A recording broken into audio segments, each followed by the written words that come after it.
உருவாய் அருவாய் உளதாய் இலதாய் மறுவாய் மலராய் மணியாய் ஒளியாய் கருவாய் உயிராய் கதியாய் விதியாய் குருவாய் வருவாய் அருள்வாய் குகனே என் தாயும் எனக்கருள் தந்தையும் நீ சிந்தா குலமானவை தீர்த்தனையாள் கந்தா கதிர் வேலவனே உமையாள் மைந்தா குமரா மறைநாயகனே மைந்தா குமரா மறைநாயகனே பூழியர்கோன் வெப்பொழித்த புகலியர்கோன் கழல் போற்றி ஆழிமிசை கல்மிதப்பில் அணைந்த பிரான் அடி போற்றி வாழித்திரு நாவலூர் வன் தொண்டர் பதம் போற்றி ஊழிமலி திருவாத ஊரத்திரு தாழ் போற்றி. திருச்சிற்றம்பலம். திருஞான சம்பந்த பெருமானுடைய அருள் வரலாற்றில் 20வது பகுதி, நாயன்மார்கள் அருள் வரலாறு 71வது பகுதி. இறைவனையும் குருவையும் வணங்கி குழுமியிருக்கும் அத்துணை அடியார் பெருமக்களுக்கும் பணிவான வணக்கத்தையும் தெரிவித்து கொண்டு, இன்றைக்கு ஞான சம்பந்த பெருமான் அவர் சென்ற பகுதியில் அவர் ஆற்றிய அந்த அரும்பெரும் செயல்கள் என்னவற்றையெல்லாம் சிந்தித்தோம். சாரிபுத்தன் புத்தநந்தி என்ற பௌத்த சமயம் சார்ந்த துறவிகள் அவர்களை ஞானசம்பந்த பெருமானுடைய ஆசிகளோடு சம்பந்த சரணாலயர் என்ற அவருடைய தேவார பதிகங்களை பாடி இறையருள் பெற பக்தி செய்யும் ஒரு சீடர் அடியார் அவர் இந்த பௌத்த துறவிகளை வெல்கின்றார். சைவ சமயத்தை திருநீற்று நெறியினை அங்கே நிறுவி ஞானசம்பந்தர் அடுத்ததாக திருக்கடவூர் தலத்திற்கு வருகின்றார். அங்கே வந்தவுடன் அடியார்களோடு இறைவனை வழிபாடு செய்து அவர் அந்த ஊரிலே தங்கியிருக்கும் பொழுது நாவுக்கரசு பெருமானுடைய நினைவு வருகின்றது. உடனே அடியார்களிடத்தில் வாகீச முனிவர் நாவுக்கரசு பெருமான் அவர் இப்பொழுது எந்த தலத்து யாத்திரையில் அவர் இருக்கின்றார் என்று வினவ, உடனே திருப்பூந்துருத்தியில் நாவுக்கரசு பெருமான் இருக்கிறார் என்று சொன்னவுடன் அவரை கண்டு அவருடைய ஆசி பெறுவதில் ஞானசம்பந்த பெருமானுக்கு மிகுந்த ஆர்வம் மேற்கொள்கின்றது. உடனே புறப்பட தயாராகின்றார். அதே வேளையில் நாவுக்கரசு பெருமான் திருப்பூந்துருத்திக்கு ஞானசம்பந்த பெருமான் வருகின்றார் என்று தெரிந்தவுடன் பாண்டி நாட்டில் இப்படி திருநீற்று நெறியை நிலைநிறுத்தி செல்லும் இடங்களிலெல்லாம் பக்தர்களுக்கு அடியார்களுக்கு சைவநெறி சார்ந்த அதனுடைய தத்துவார்த்தங்கள் நிறைந்த மெய்ப்பொருளை உணர்த்தும் விதமாக அமையப்பெற்ற சிவனுடைய அருள் பரிபூரணமாக பெற்ற ஞானசம்பந்த பெருமான் தேவார பதிகங்களை பாடி அடியார்களிடத்தில் பக்தியை உய்விக்கச் செய்கின்றார். அத்தகைய பேறு பெற்ற ஒரு ஞான பிள்ளை. அவரை நீண்ட நாட்களுக்கு பிறகு, இதற்கு முன்னர் 3 இடங்களில் அவர்கள் இருவரும் நேரில் சந்தித்து சிவநெறியை பற்றி பக்தி நெறியை பற்றி ஒருவருக்கொருவர் அதையெல்லாம் அதை பற்றிய செய்திகளை எல்லாம் ஒருவருக்கொருவர் பரிமாறிக்கொண்டு தலங்களையும் யாத்திரை மேற்கொண்டு வழிபட்டார்கள். இந்த முறையும் மீண்டும் சந்திக்கும் ஒரு வாய்ப்பு கிடைத்தவுடன் இருவரும் மிகுந்த ஆர்வத்தோடு பக்தியோடு அதை எதிர்கொள்ள தயாராகின்றார்கள். அப்பொழுது ஞானசம்பந்த பெருமான் சிவச்சின்னங்களோடு பல்வேறு சிவவாத்தியங்களோடு அவர் அந்த ஆரவாரங்களோடு முத்துச்சிவகையில் அவர் பவனி வருகின்றார்.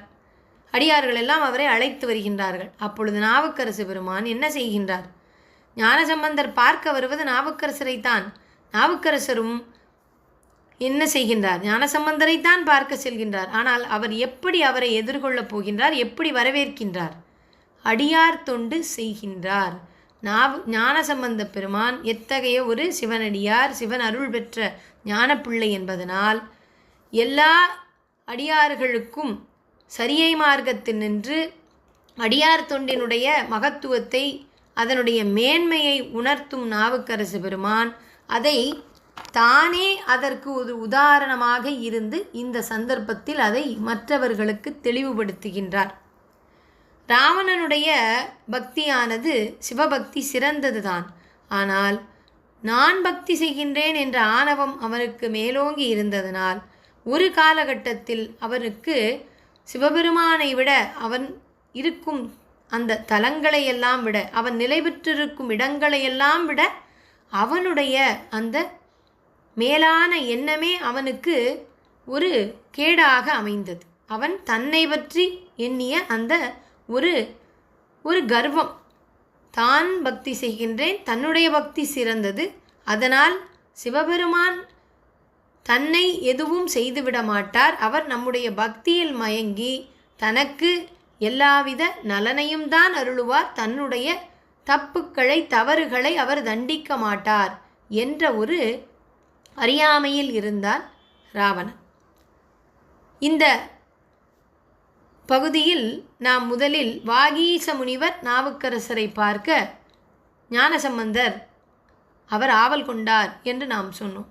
வாகீச முனிவர் என்பது சேக்கிழார் பெருமான் பெரிய புராணத்தில் நாவுக்கரசர் அவருடைய முற்பிறவியில் வாகீச முனிவர் என்ற திருநாமம் தாங்கி திருக்கையிலையில் சிவபெருமானை தவம் செய்து போற்றி கொண்டிருந்தவர். அந்த ஒரு வேளையில் ராவணன் தன்னுடைய தமையனாகிய குபேரன் அவர் அந்த புஷ்பக விமானத்தில் பறந்து கொண்டிருப்பதை பார்த்து அந்த புஷ்பக விமானத்தின் மீது ஆசை கொண்டு அதை அவனிடமிருந்து அபகரிக்க தன்னுடைய வீரத்தின் பலத்தின் வாயிலாக, அதுவும் அவனுக்கு ஒரு ஆணவத்தை அவனுக்கு கொடுத்தது. தன்னுடைய வீரம், பலம், பக்தி அனைத்துமே நமக்கு இந்த காலகட்டத்தில் கல்வி, செல்வம் அனைத்தும் நமக்கு பக்குவத்தை கொடுக்க வேண்டும், அதற்குத்தான் நாம் பக்தி செய்கின்றோம். ஆனால் அதற்கு மாறாக அவனுக்கு அவனுடைய பக்தியால் பூர்வ ஜென்மத்தில் அவனுடைய பித்ருக்கள் முன்னோர்கள் செய்த புண்ணியங்களின் பயனாக அவனுக்கு கிடைத்தவற்றையெல்லாம் அவன் தன்னுடைய பக்குவத்திற்கு பயன்படுத்தவில்லை, அவனுடைய படாடோபத்துக்கும் அகங்காரத்துக்கு வித்திடும் விதமாக அவையெல்லாம் அமைய பெற்றது. பக்தியும் அதில் இணைந்து விட்டதுதான் மிகவும் வருத்தத்திற்குரிய விடயம். இந்த இடத்தில் எதற்காக ராவணனையும் நாவுக்கரசரும் இங்கே ஒன்றி நாம் இவர்களை சிந்திக்கின்றோம்? நாவுக்கரசு பெருமான் வாகீச முனிவராக கைலையில் இருக்கும் பொழுது ராவணன் சிறந்த சிவபக்தன், அவனுடைய ஆணவத்தை ஒடுக்குவதற்காக அவன் அந்த புஷ்பக விமானத்தின் மீது இருந்த அவனுக்கு இருந்த அந்த ஒரு பேராசை, அதனால் வழியில் இருந்த மலை திருக்கையிலை மலை, ஒரு புண்ணியமான மலை, இறைவனுடைய அருள் அங்கே பரிபூரணமாக இருக்கின்றது, அவனுடைய வாசஸ்தலங்களில் ஒன்றாக அது இருக்கின்றது என்பதையெல்லாம் அவனுடைய அந்த புத்தியானது மழுங்கி விட்டதனால் அவன் அதை உணரவில்லை. அந்த ஒரு சமயத்தில் அவன் அந்த கைலைங்கிரி மலையையே அவன் அசைக்க முற்பட்டான், அவனுடைய பாதையில் அது குறுக்கே இருந்ததனால். அந்த ஒரு தருணத்தில் இறைவன் அவனை தன்னுடைய பெருவிரலின் நுனியினால் அவனை அழுத்தினார், 10 தலை ராவணனை. அதனால் அவனுடைய கழுத்து எல்லாம் நெறிபட்டது. இதை தன்னுடைய பதிகத்தில் ஒவ்வொரு பதிகத்தின் 10வது பாடலிலும் நாவுக்கரசர் பாடியிருப்பார். அப்படிப்பட்ட ஆணவம் மிகுந்த ராவணனுக்கும் அவனுடைய பக்தியை மெச்சி அவன் அதற்கு பிறகு அவன் அதனை வருந்தி இறைவனிடம் அவன் பக்தி செய்தான். தன்னுடைய நரம்புகளையெல்லாம் வீணையின் நரம்புகளாக தந்திகளாக வைத்து அவன் சாமகான வேதம் அவன் ஓதினான், மீட்டினான், அந்த இசையை மீட்டினான். அதன் பிறகு இறைவன் அவனுடைய அன்புக்கு இறங்கினான், அவனுக்கு விமோச்சனம் கொடுத்தான். அந்த ஒரு புராண செய்தியில் இப்படி ஒரு விடயத்தை நீ செய்தால் இறைவனுக்கு உன்மேல் கருணை பிறக்கும், நீ இறைவனை பாடு ஓது என்று அவனுக்கு எடுத்து கொடுத்தது நாவுக்கரசு பெருமான், அதாவது வாகீச முனிவர். அதனால் இந்த ஒரு செயலுக்காகத்தான் நாவுக்கரசு பெருமான் மீண்டும் மானிடப் பிறவி எடுத்தார் என்ற ஒரு செய்தியும் சொல்லப்படுவதுண்டு. இந்த நாவுக்கரசராக அவதரித்த நம்முடைய அப்பர் சுவாமிகள் இந்த பிறவியில் அவர் சரியா மார்க்கத்தினுடைய சிறப்பினை, தொண்டு செய்யும் பாங்கினை அடியார்களுக்கு உணர்த்துகின்றார். அந்த ஒரு நிலையை எல்லோருக்கும் பறைசாற்றுவதற்கும் இந்த காலத்தில் தொண்டர்கள் எவ்வழியாக இருந்தாலும் தலைவர்களும் எப்படி இருக்க வேண்டும், தொண்டர்களுக்கு முன்னுதாரணமாக இருக்க வேண்டும். அப்படித்தான் நம்முடைய நாவுக்கரசு பெருமான் இருக்கின்றார். ஆனால் இந்த காலத்து தலைவர்கள் அப்படி இருக்கின்றார்களா என்றால் நமக்கு தெரியவில்லை. அக்காலத்தில் மனிதர்களிடையே எந்த துறையைச் சேர்ந்தவர்கள் என்றாலும் அவர்கள் ஒவ்வொரு நல்ல விடயத்திற்கும் ஒரு முன்னோடியாக இருப்பார்கள். ஆசிரியர்களே எடுத்துக்கொண்டோமையானால் மாணவர்கள் நம்மை பார்த்து கற்றுக்கொள்கின்றார்கள் என்ற வகையில் அவர்கள் எல்லா விடயங்களிலும் மிகுந்த நேர்த்தியோடும் நேர்மையாகவும் சிறந்த உழைப்போடும் அவர்கள் இருப்பார்கள். அப்படி நாவுக்கரசு பெருமான் ஞானசம்பந்தர் திருப்பூந்துருத்திக்கு தன்னை பார்க்க வரும்பொழுது அவருடைய முத்துச்சிவிகையை தாங்கும் ஒரு அடியாராக, தொண்டனாக அவர் தன்னை அங்கே நிலைநிறுத்தி கொள்கின்றார் நாவுக்கரசர்.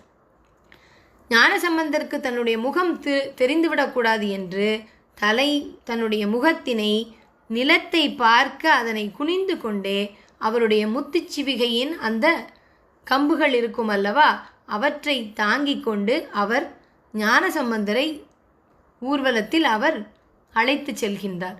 ஞானசம்பந்தர் நாவுக்கரசருடைய மடம் வந்தவுடன் அப்பர் சுவாமிகள் எங்கே என்று வினவ, அந்த முத்துச்சிவிகையின் தாங்கும் அடியார்களுடைய இருந்து ஒரு அடியாராக வெளியே வந்து தன் திருமுகத்தை காண்பித்து, இதோ உம்மை தாங்கும் அடியார் என்னும் பேறு பெற்றேன், நான் இங்கிருக்கிறேன் அடியேன் என்று சொல்லுகின்றார் நாவுக்கரசு பெருமான்.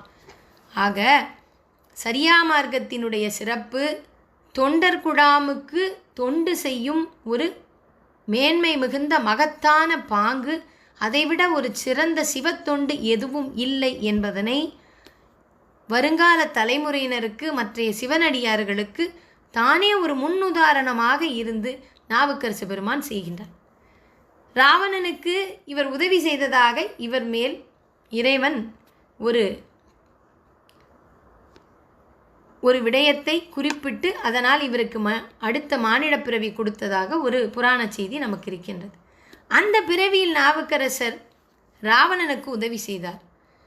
அவர் எந்த தப்பும் செய்யவில்லை. அந்த பிறவியில் ராவணன் என்ன தவறு செய்தான், அவனுக்கு ஆணவம் இருந்தது என்பது நமக்கு தெரியும். அவன் தன்னை போல இறைவனை பக்தி செய்யும் மற்றையவர்களை அவன் மதிக்கவில்லை. அதுதான் அவன் செய்த தவறு. எல்லோரையும், இறைவனுடைய நாமத்தை சொல்லுபவர்கள், இறைவனை வழிபடுபவர்கள் எல்லோரையும் அவர்களை அரவணைத்து செல்லும், அவர்களை தூக்கி நிறுத்தும், அவர்களுக்கு வேண்டியன உதவிகளை இயன்றவரை உதவிகளை செய்து ஒவ்வொருவருடைய நாவிலும் இறைநாமம் அது சிந்திக்கப்பட வேண்டும். ஒவ்வொருவரும் இறைநாமத்தை சொல்ல வேண்டும், சிந்திக்க வேண்டும், இறை ஆலயங்களுக்கு சென்று வழிபாடு செய்ய வேண்டும். இப்படி எல்லாருடைய பக்தியையும் மதிக்கத்தக்க பாங்கு ராவணனிடம் இல்லை. அவனுக்கு அவனுடைய பக்தி தான் சிறந்ததாக இருந்தது. ஆனால் இந்த ஒரு பிறவியில் எந்த ராவணனுக்கு உதவி செய்ததாக சொல்லி இவருக்கு இந்த பிறவி கிடைத்ததாக நமக்கு செய்தி சொல்லப்படுகின்றதோ, இந்த பிறவியில் நாவுக்கரசர் ராவணன் செய்த தவற்றினை மற்றையவர்கள் செய்யக்கூடாது என்பதற்காக ஒவ்வொரு சக அடியாரையும் அவர்கள் இறைவனுடைய நாமத்தை சொல்லுகின்றார்கள், இறைவனை பக்தி செய்கின்றார்கள், அத்தகையவர்களை நாமும் மதிக்க வேண்டும், அவர்களை நாம் பக்தி செய்ய வேண்டும், அவர்களுக்கு தொன்று செய்ய வேண்டும், அவர்களுக்கு ஆன உதவிகளை செய்ய வேண்டும். அப்படி எல்லோரையும் ஒரே ஒரு குழுமமாக, அடியார் கூட்டமாக எண்ணி சமநிலை, ஒரு மேன்மை மிகுந்த ஒரு மகத்துவம் நிறைந்த ஒரு மனப்பாங்கு அதோடு வாழ்ந்தவர், வாழ்ந்து நின்று அந்த நெறியை நமக்கு காண்பித்தவர் நாவுக்கரசு பெருமான். அதனால் இந்த செயல், அவருடைய இந்த ஒரு மகத்தான செயலானது காலங்காலத்திற்கும் அடியார்களால் போற்றத்தகுந்தது. ஒவ்வொருவரும் இதை மனதில் நினைத்து கொண்டு எல்லா சந்தர்ப்பங்களிலும் மற்ற அடியார்களை நாம் எவ்வாறு மதிக்க வேண்டும், பக்தி செய்கின்றவர்களை என்பதை நாம் புரிந்து கொள்ள இது ஒரு சிறந்த ஒரு உதாரணமாக கொள்ளப்படுகின்றது. இதை கண்டவுடன் ஞானசம்பந்த பெருமான் பதைபதைத்து தன்னுடைய முத்துச்சிவிகையிலிருந்து இறங்கி வந்து நாவுக்கரசு பெருமானை வழிபட்டு பின் இருவரும் மடத்திற்குள் சென்று அவர்கள் சிவசிந்தனையில் மூழ்கி அழுந்தி அங்கே திருப்பூந்துருத்தி இறைவனையும் சென்று வழிபட்டு தான் பாண்டி நாட்டில் எந்த ஒரு சூழலை சந்தித்தது, பாண்டிய மன்னன், பாண்டிமாதேவி, குலச்சிறையார் இவர்களுடைய அந்த அரிய பல செய்திகள், அந்த செயல்கள், சிவ பக்தி சார்ந்த அவர்களுடைய ஈடுபாடு, இவற்றையெல்லாம் பெருமையாக சொல்லி அங்கே சமணர்களுடன் ஏற்பட்ட வாதங்களை பற்றியெல்லாம் விரிவாக சொல்லிய ஞானசம்பந்த பெருமான் அதன் பிறகு அவர் தொண்டை நாட்டிற்கு செல்லுகின்றார், அங்கே உள்ள சிவத்தலங்களை தரிசிப்பதற்காக. நாவுக்கரசு பெருமான் அங்கிருந்து பாண்டி நாட்டிற்கு செல்கின்றார். இந்த சந்திப்பிற்கு பிறகு ஞானசம்பந்த பெருமான் தொண்டை மண்டலத்தில் உள்ள சிவத்தலங்களுக்கு செல்லும் பொழுது அவர் முதலில் பல தலங்களுக்கு செல்கின்றார். முக்கியமான தலமாக திருவோத்தூரை அடைகின்றார். இந்த திருவோத்தூர் என்பது இப்பொழுது செய்யாறு என்று வழங்கப்பெறுகின்றது. இந்த திருவோத்தூர் என்ற பெயர் வந்ததற்கான காரணம் தேவர்களுக்கு இறைவன் வேதங்களை ஓதுவித்த தலம், அதனால் இது திருவோத்தூர். இந்த தலத்திற்கு வரும் ஞானசம்பந்த பெருமான் அங்கே அடியார்களை சந்திக்கின்றார். அப்பொழுது ஒரு அடியார் மிகுந்த வருத்தத்துடன் அழுது கொண்டே இவரை பார்க்க வருகின்றார். வந்து இறைவனுக்கு சமர்ப்பிப்பதற்காக பனை மரங்களை எல்லாம் நட்டு வைத்தேன். ஆனால் அந்த பனைகள் எல்லாம் ஆண் பனைகளாக இருக்கின்றன. அதனால் அதில் பனம் பழங்களோ காய்களோ குலைகள் அங்கே துளிர்க்கவில்லை. இப்படி ஒரு வித்தியாசமான ஒரு நிகழ்வு. இது ஏற்பட்டதின் விளைவாக என்ன ஆகின்றது? அங்கே சமணர்கள் இவரை எள்ளி நகையாடுகின்றார்கள். இறைவனுக்கு சமர்ப்பிப்பதற்காகத்தானே இந்த பனை மரங்களை வளர்த்தீர்கள், ஆனால் இவை எல்லாமே ஆண் பனையாக இருக்கின்றதே.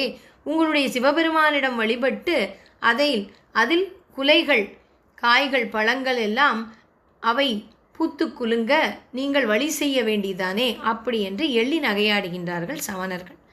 இதை நினைத்து அந்த அடியார் மிகவும் வருந்துகின்றார். உடனே அவர் ஞானசம்பந்தர் இந்த ஊருக்கு வந்தவுடன் அவரிடம் சென்று அழுது கொண்டே இதை பற்றிய செய்திகளை சொல்லி அவர் முறையிடுகின்றார். உடனே ஞானசம்பந்த பெருமான் இறைவன் வீற்றிருக்கும் திரு ஆலயத்துக்குள் சென்று அவனை வழிபட்டு உருகி தேவாரம் பாடுகின்றார். உடனே அங்கே என்னாகின்றது? ஆண் பனைகளெல்லாம் பெண் பனைகளாய் ஆனதோடு குலைகளை அவை தள்ளி பழுத்ததை கண்டதும் சமணர்கள் பலர் ஊரை விட்டே ஓடிவிட்டனர்களாம். உடனே அங்கே காய்கள் பழங்கள் ஆகின்றன. குலைகள் தள்ளின, காய்கள் காய்த்தன, பழங்களாக அவை பழுத்தன. ஆண் பனைகளெல்லாம் பெண் பனைகளாக அவை இந்த காரியங்களை ஆற்றியது. அப்படி ஒரு அருமையான ஒரு அருள் நிகழ்வு இந்த செய்யாற்றிலே ஞானசம்பந்த பெருமானால் நிகழ்த்த பெற்றது. இன்றைக்கும் இந்த செய்யாற்றில் இந்த திரு ஆலயத்தில் இந்த திருவிழா, ஆண் பனைகளை பெண் பனைகளாக மாற்றிய இந்த திருவிழா மிகவும் விசேஷமாக 10 நாட்கள் நடைபெறுகின்றது. ஞானசம்பந்த பெருமானுக்கு மிகுந்த ஆரவாரத்துடன் பக்தர்கள் அவரை எழுந்தருளச் செய்து திருவிழா கண்டு பூஜை செய்து வழிபடுகின்றார்கள். இப்பொழுது இந்த திருப்பதிகத்தினை நாம் இப்பொழுது சிந்திப்போமாக.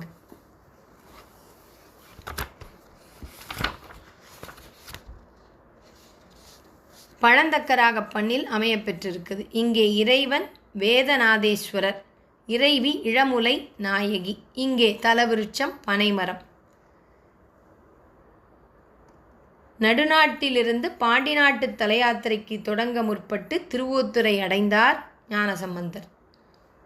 பிறவாயாக்கை பெரியோனை வணங்கி திரும்பி வரும் நிலையில் சிவனடியார் ஒருவர் அழுத நிலையில் வந்து பிள்ளையாரை வணங்கி நிற்க, நின் அழுகைக்கு என்ன காரணம் என்று ஞானசம்பந்தர் கேட்க, இறைவனுக்காக அடியேன் வைத்த பனை மரங்கள் யாவும் ஆண் பனைகள், அதனால் காயா ஆயின, காய்க்கவில்லை.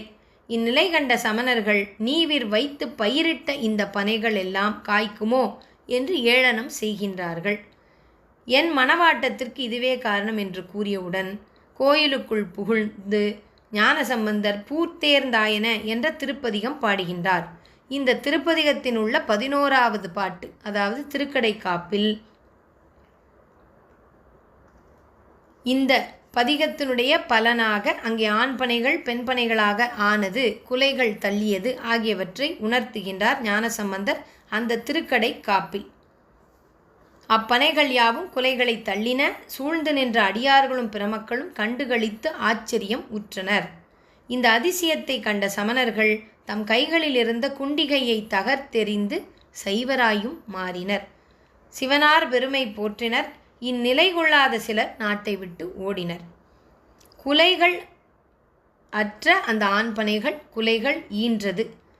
தம் காலம் வரை குலை தந்து வாழ்ந்து இறுதியில் சிவத்தை சார்ந்தன அந்த ஆண்பனைகளும் என்று சொல்லி இந்த பதிக வரலாற்றினை சொல்லியிருக்கின்றார் உரையாசிரியர் ஐயா. இப்பொழுது பதிகம். திருச்சிற்றம்பலம். பூதேர்ந்தாயன கொண்டு நின் பொன்னடி, பூதேர்ந்தாயன கொண்டு நின் பொன்னடி, ஏத்தாதாரில்லை என்னும் கால், ஓதூர்மேய ஒளிமழுவாளங்கை கூத்தீரும் குணங்களே, இடையீர் போகா இளமுளையாளையோர் புடையீரே புள்ளி மான்மூரி, உடையீரே உம்மை ஏத்தும் ஓத்தோர் சடையீரே உம தாளே,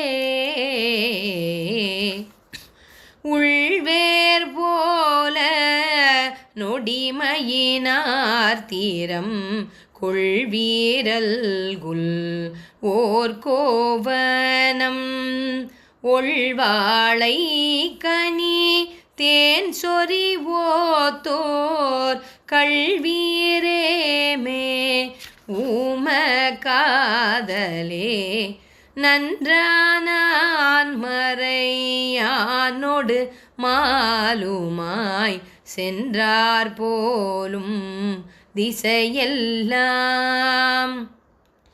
ஒன்றாய் ஒள்ளெறி யாய் மிக ஓத்தோர் நின்றீரே உமை தேடியே, குறும்பையான் பனை இன்குலை ஓத்தோர் அரும்பு கொன்றை அடிகளை, பெரும் புகழியுள் ஞான சம்பந்தன் சொல் விரும்புவார் வினை வீடே, பெரும் புகழியுள் ஞான சம்பந்தன் சொல் விரும்புவார் வினை வீடே, விரும்புவார் வினை வீடே. முதல் பாடலில் பூத்தேர்ந்து ஆயன கொண்டு நின் பொன்னடி ஏத்தாதார் இல்லை என்னும் கால், ஓத்தூர் மேய ஒளி மழுவாள் அங்கை கூத்தீர் உம்ம குணங்களே. பூஜைக்காக ஏற்ற நன்மலர்களை தேர்ந்து அவற்றை கொண்டு நின் பொன்னடிகளை போற்றி வணங்காதார் எங்கும் இல்லை. ஞானசம்பந்தர் இந்த பதிகத்தினுடைய நிறைவு பாடலில் அங்கே குலைகள் தள்ளியமை, காய்கள் காய்த்தது, பழங்கள் பழுத்தது, பனம்பழங்கள் இவற்றையெல்லாம் சொன்னாலும் இந்த பதிகத்தினுடைய மையக்கருத்து என்ன? அந்த ஆண் பனைகள் பூப்புதலை எய்ய வேண்டும்.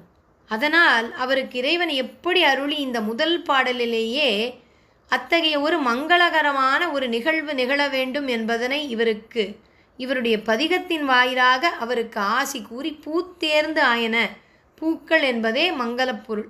அதனை வைத்து இந்த பதிகம் இறைவன் அவரை ஆரம்பிக்க செய்திருக்கின்றார். இரண்டாவது பாடலில் இடையீர் போகா இளமுலை ஆளையோர் புடையீரே புள்ளிமான் உரி உடையீரே உம்மை ஏத்தும் ஓத்தூர் சடையீரே உமதாளே. இடையீர், புடையீர், உடையீர், சடையீர். ஈர்க்கு இடைபோகாத இளமுலைகளை கொண்ட உமையை பாகமாக கொண்ட புள்ளிமான் தோல் உடையீர். எந்தெந்த அருள் நிறைந்த செயல்களையெல்லாம் செய்ய வேண்டுமோ அந்த தலங்களின் மீது இவர் பாடும் பதிகங்களிலெல்லாம் உமையை சொல்லாது இருக்க மாட்டாள். ஏனென்றால் இறைவன் நிலையான சக்தி. அங்கே ஆற்றலை வெளிப்படுத்தும் இறைவனுடைய சக்திதான் உமையம்மை. அவள் அங்கே வெளிப்பட்டு தோன்றினாள் என்றால்தான், இறைவனுடைய சக்தி அங்கே வெளிப்பட்டு தோன்றினால்தான் அங்கே அரும்பெரும் காரியங்கள் நிகழும். இல்லையென்றால் அங்கே எந்த ஒரு காரியங்களும் அங்கே மலர்ச்சி அடையாது. அதனை உணர்த்தும் விதமாக ஞானசம்பந்த பெருமான் இந்த பாடல்களில் உமையம்மையை கண்டிப்பாக பக்தி செய்கின்றார். இளமுலைகளை கொண்ட உமையை பாகமாக கொண்ட புள்ளிமான் தோல் உடையீர், ஓத்தூரில் சடையுடன் விளங்கும் தங்கள் திருவிடிகளை போற்றுகின்றோம். இந்த ஈர்க்கு இடை போகாத இளமுலை என்பதனை போற்றி திரு அகவலில் மாணிக்கவாசகரும் ஈர்க்கு இடைபோகா இளமுலை, ஈர்க்கு இடைபோகா ஏரிள வனமுலை என்று பொருணர் ஆற்றுப்படையில் சொல்லப்படுகின்றது. இதையும் இங்கே குறிப்பிட்டிருக்கின்றார்கள். 3வது பாடலில் ஓத்தூரில் உள்ள கள்வரை, பக்தர்களுடைய அடியார்களுடைய மனத்தினை இறைவன் அங்கே ஆட்கொண்டு விட்டால், அவன் நம்மை அடிமையாக்கி கொண்டு விட்டால் வேறு யாரிடமும் நம் மனமானது செல்லுமோ? செல்லவே செல்லாது. அப்படிப்பட்ட கள்வரே, நும் காதல் நன்று நெஞ்சினில் பழிப்புடையார்களின் திறனையும் நினைப்பவர் போல அறிந்து அறையில் கோவனமும் கொண்டு வாழை கனியில் தேன் சுரியும் ஓத்தூரில் உரைகின்றீர். நீ இனிமையானவன், பிறருடைய நெஞ்சத்தை கவர்கின்றவன் என்றால் அவன் இனிமையானவனாக இருக்கும். அவனுடைய இனிமையை சொல்லி அவன் வீற்றிருக்கும் அந்த ஊர், அந்த ஊரில் உள்ள அந்த செழிப்பு மிகுந்த அந்த வாழை கனிகள் அவையும் அங்கே இனிமையாக இருக்கின்றன என்று சொல்லி ஒரு அழகான ஒப்புமையை சொல்லுகின்றார் ஞானசம்பந்த பெருமான். தோடுடையீர் படம் கொள்ளும் ஐந்தலை நாகத்தை ஆட்டுவீர், அடியார் வினை ஓட்டுவீர், தோட்டீரே துத்தி ஐந்தலை நாகத்தை ஆட்டீரே அடியார் வினை ஓட்டீரே, உம்மை ஏத்துதும் ஓத்தூர் நாட்டீரே அருள் நல்குமே. உம்மை வணங்குகின்றோம், அருளை நல்க வேண்டும். நீர் அடியாருடைய வினையை ஓட்டுபவர் என்பதை இங்கே குறிப்பிடுகின்றார் ஞானசம்பந்த பெருமான். இந்த பதிகத்தினுடைய நிறைவு பாடலில் திருவோத்தூரில் ஆண்பனை பெண்பனையாகி காய்களை ஈன்றன. அங்கே இருந்தவை ஆண்பனைகள்தான், அவையெல்லாம் பெண்பனைகளாக அவை அந்த மங்கள காரியத்தை செய்தது. கொன்றை மலரை சூடிய பெருமானின் பெருமையை புகழிவாள் ஞானசம்பந்தன் போற்றி கூறிய இந்த திருப்பதிகத்தை பாடுபவர்களுடைய வினை விலகும். அந்த பனையனுடைய அந்த ஒரு வறுமை, அந்த வறுமை அங்கே போயிடுச்சு, அந்த மலத்தன்மையானது போனது. அதே போல நம் மனத்தில் உள்ள அந்த கருணை இல்லாத ஒரு மலத்தன்மை, அது எவ்வாறு போக வேண்டும்?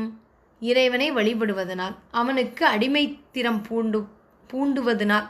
நாம் அப்படி பூணிக்கொண்டோமேயானால் நமக்கும் அந்த வறுமையானது நம்மை விட்டு விலகும். நம்முடைய மனத்தில் கருணையானது சுரக்கும், கருணை பூக்கும், இறைவன் மேல் அன்பு மலரும். அத்தகைய ஒரு நிலையினை நீங்கள் அடைந்தால் உங்களுடைய வினைகள் விலகும். அதற்கு இறைவனை பக்தி செய்யுங்கள் என்று ஞானசம்பந்தர் நமக்கு அருளுகின்றார். இதன் பிறகு ஞானசம்பந்த பெருமான் பல தொண்டை நாட்டு தலங்களுக்கெல்லாம் செல்லுகின்றார் அல்லவா? அப்படி அவர் செல்லும் பொழுது ஞானசம்பந்தர் திரியேகம்பத்திற்கு வருகின்றார். இந்த திரியேகம்பம் நம் அனைவருக்குமே தெரியும், கச்சி ஏகம்பம். அது மிகவும் சிறப்பான தலம். அங்கே வருகின்றார். அங்கே அவர் பாடியருளிய திருப்பதிகத்தை சிந்திப்பதற்கு முன்னால் திரு ஆலங்காட்டிற்கு வரும் ஞானசம்பந்தர் இங்கே இறைவன் ஆலங்காட்டில் நம்முடைய அன்னைக்கு, காரைக்கால் அம்மைக்கு காட்சி தந்தமையை உணர்ந்து அந்த தலத்தில் தன் கால்கள் படக்கூடாது என்று அவர் அந்த ஊரின் எல்லையிலேயே தங்கிவிட்டு இறைவனை எண்ணி பக்தி செய்துவிட்டு அவர் அடுத்த தலத்திற்கு பயணம் செய்ய முடிவு செய்தார் ஞானசம்பந்தர். உடனே அன்றிரவு அவர் உறங்கும் பொழுது திரு ஆலங்காட்டு பெருமான் ஞானசம்பந்தனின் கனவில் தோன்றி நம்மை பாடுவதற்கு மறந்தனையோ என்று அவருக்கு கூறி மறைந்தாராம். உடனே ஞானசம்பந்தர் அந்த நள்ளிரவிலேயே அவரை இறைவனை தொழுதபடி இறைவனை போற்றி துஞ்சவரு வாரும் என்ற ஒரு பதிகத்தை பாடியருளினார். இருள் நீங்கி பொழுது விடுந்தது, திருத்தொண்டர் கொளாமெல்லாம் திருஞான சம்பந்த பெருமானை சந்தித்தனர். திருத்தொண்டர் கூட்டத்துடன் திருப்பதிகத்தை மீண்டும் பாடி துதித்து கொண்டே திருவாலங்காட்டை தொழுது பின்பு மேலே உள்ள தலங்களுக்கு செல்லுகின்றார் நம்முடைய ஞானசம்பந்த பெருமான். அவர் செல்லுகின்ற தலங்களில் திருக்குரங்கனின் முட்டம் என்ற ஒரு தலமும் இருக்கின்றது. இந்த தலத்தினுடைய சிறப்பு என்னவென்றால், வாலியும் அணிலும் காகமும் பூஜித்த தலம். முட்டம் என்பது காகம். இந்த தலம் காஞ்சிபுரத்திற்கு தெற்கே 8 மைல் தொலைவில் உள்ளது இந்த திருக்குரங்கனின் முட்டம். இதற்கு பிறகு திரியேகம்பத்திற்கு வருகின்றார். அங்கே அவர் பாடி அருளி செய்த பல பதிகங்கள், அவற்றுள் ஒரு பதிகத்தை சிந்தித்து இன்றைக்கு நிறைவு செய்வோம். வெந்த வெண்பொடி பூசும் மார்பின் விரி நூலொரு பால் பொருந்த கந்த மல்கு குழலியோடும் கடி பொழில் கச்சீதன்னுள் அந்த மெல்குணத்தாரவர் போற்று அனங்கினோடு ஆடல் புரி எந்தை மேவிய ஏகம்பம் தொழுதேத்த இடர்கெடுமே. எந்தை மேவிய ஏகம்பம் தொழுதேத்த இடர்கெடுமே.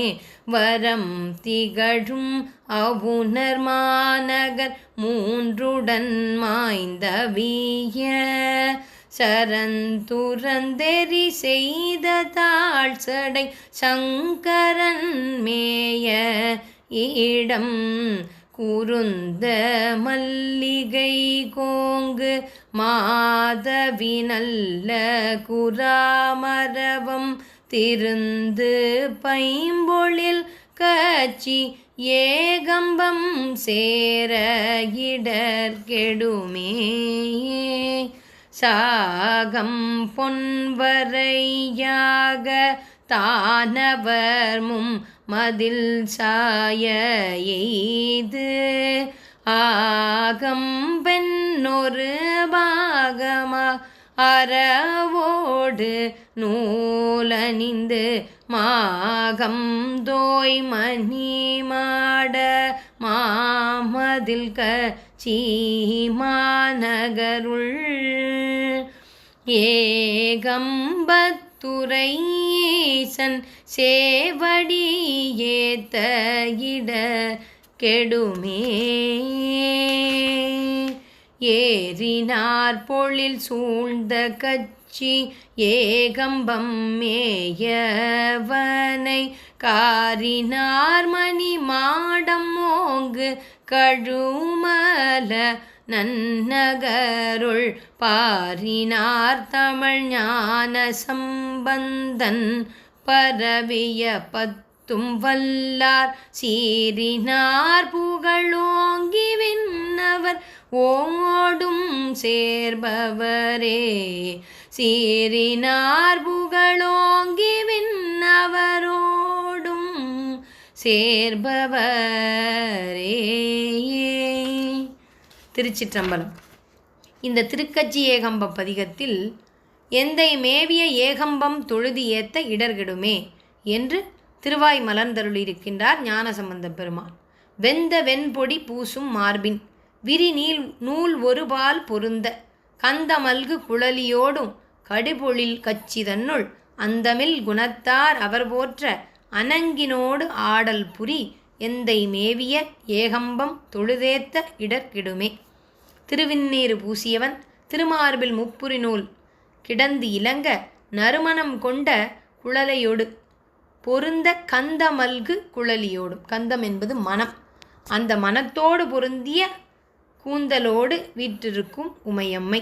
அவள் அங்கே பொழில் விளங்கும் கச்சியுள் அளவிட முடியாத நற்குணங்கள் நிரம்ப பெற்றவர்களாகிய திருவடியார்கள் போற்றி வணங்கிட அத்தேவியோடு சேர்ந்து ஆடல் புரிகின்ற எந்தை மேவிய ஏகம்பத்தை தொழ இடர் ஓடும். ஞானசம்பந்த பெருமான் மனம் பொருந்திய கூந்தலை உடைய உமையம்மை என்று சொல்லிவிட்டார். ஆனால் நக்கீரர் வாயிலாக இறைவன் ஒரு அரும்பெரும் திருவிளையாடல் ஆற்றினார். மதுரையில் அவர் சக்தியினுடைய அன்னை பார்வதி தேவியினுடைய கூந்தலாக இருந்தாலும் அதற்கு இயற்கையான நறுமணம் அல்ல அவர் என்று சொன்னதினால்தான் அங்கே இறைவன் நக்கீரரை தன்னுடைய நெற்றிக்கண்ணிலிருந்து வந்த அந்த தீப்பொறியினால் சுடரினால் அவரை எரித்து சாம்பலாக்குகின்றார். பின்பு அவருக்கு விமோச்சனம் பொற்றாமரை குளத்தில் அவர் கொடுக்கின்றார். அப்படி நக்கீரர் வாயிலாக அப்படி ஒரு திருவிளையாடலை புரிந்த ஈசன் ஞானசம்பந்த பெருமான் அவர் அன்னையினுடைய ஞானப்பால் அருந்தியவர். அவருக்கு தெரியாத அன்னையினுடைய கூந்தலுக்கு இயற்கையிலேயே நறுமணம் உண்டா இல்லையா என்பதை. அதனால் இந்த பாடலில் அழகாக சொல்லிவிட்டார் ஞானசம்பந்த பிள்ளை. கந்தமல்கு குழலியோடும் கடிபொழில் கச்சிதன்னுள் என்று சொல்லி இந்த முதல் பாடலை பாடுகின்றார். இந்த பதிகத்தினுடைய 3வது பாடல் வண்ண வெண்பொடி பூசு மார்பின் வரியரவம் புனைந்து பெண்ணமார்ந்து எரியாடல் பேணிய பிஞகன் மேய இடம் விண்ணமர் நெடுமாடம் ஓங்கி விளங்கிய கச்சிதன்னுள் திண்ணமாம் பொலி சூழ்ந்த ஏகம்பம் சேரையிட கெடுமே. வெண்மை வண்ணம் கொண்ட திருமார்பில் அரவம் அணிந்து உமையை உருவாகமாக பெற்று திருக்கரத்தில் அனல் ஏந்தி நடனம் புரிகின்ற பிஞகன் அவன் மேவுமிடம் விண்ணினை மொட்டும் நீண்ட மாட மாளிகைகள் அங்கே விளங்கும் கச்சி ஈண்டு எழில்மாறா பொழில்கள் சூழ பெற்றனவை இத்தகு ஏகம்பம் செல்லுங்கள், அப்படி சென்று வழிபட்டால் நம் இடரானது நீங்குமே என்று சொல்லி எழில் கொண்ட பொழில்களால் சூழப்பெற்ற கச்சி அங்கே மேவிய பிரான் மேகம் சூழ்ந்த மணிமாடங்கள் விளங்கிச் சிறக்கும் கச்சியானது எழில் மிகுந்த பொழில்களால் சூழப்பெற்றது. தன்னுடைய சீர்காழிப்பது எப்படி இருக்கிறதாம்? மேகம் சூழ்ந்த மணிமாடங்கள் விளங்கிச் சிறக்கும் கழுமலம் அந்த நகருள் உலகம் போற்ற விளங்கும் தமிழ் ஞான சம்பந்தன். இவை ஞான சம்பந்தரை நாம் போற்றுவதற்காக அவர் பாடியமைந்தது. ஓங்கு கழுமல நன்னகருள் பாரினார் தமிழ் ஞான சம்பந்தன் என்று இந்த பதிகப்பாடலை அடியார்கள்தான் பாடுகின்றோம். அப்படி ஒவ்வொருவரும் ஞானசம்பந்த பெருமானை போற்றி பாடுவதற்கு ஏற்றார் போல இந்த பதிகங்களை இறைவன் அவர் வாயிலாக நமக்கு கொடுத்திருக்கின்றார். அப்படி மன்னனாக விளங்கும் அந்த ஞானசம்பந்தன் அவன் பரவிய இந்த திருப்பதிகத்தை பாட வல்லவர்கள் வளம் மல்க நீடு புகழ் பெற்று விண்ணவரோடு வீற்றிருப்பர் என்று ஞானசம்பந்தர் பதிகத்தினை நிறைவு செய்கின்றார். இன்றைய பகுதியில் நாம் நாவுக்கரசரும் ஞானசம்பந்தரும் சந்தித்தது. நாவுக்கரசு பெருமான் அடியாரோடு அடியாராக ஞானசம்பந்தரை பக்தி செய்து போற்றி அவரை தன் தோளில் தாங்குவதை பேராக கொண்டு அவர் ஆற்றிய அந்த அரும்பெரும் செயல் தொண்டு, அதனையும் செய்யாற்றில் ஆண் பனைகளை பெண் பனைகளாக குலைகள் தள்ளி காய்த்து பூக்கச் செய்த அந்த அரும்பெரும் திருவிளையாடல் மற்றும் கச்சி ஏகம்ப பதிகம். கச்சியை ஏகம்பத்தினை நாடுங்கள் இடரானது நீங்கும் என்று அவர் வாக்கு சொல்லி இந்த பதிகத்தோடு இன்றைக்கு நிறைவு செய்கின்றோம். நன்றி, வணக்கம். திருச்சிற்றம்பலம்.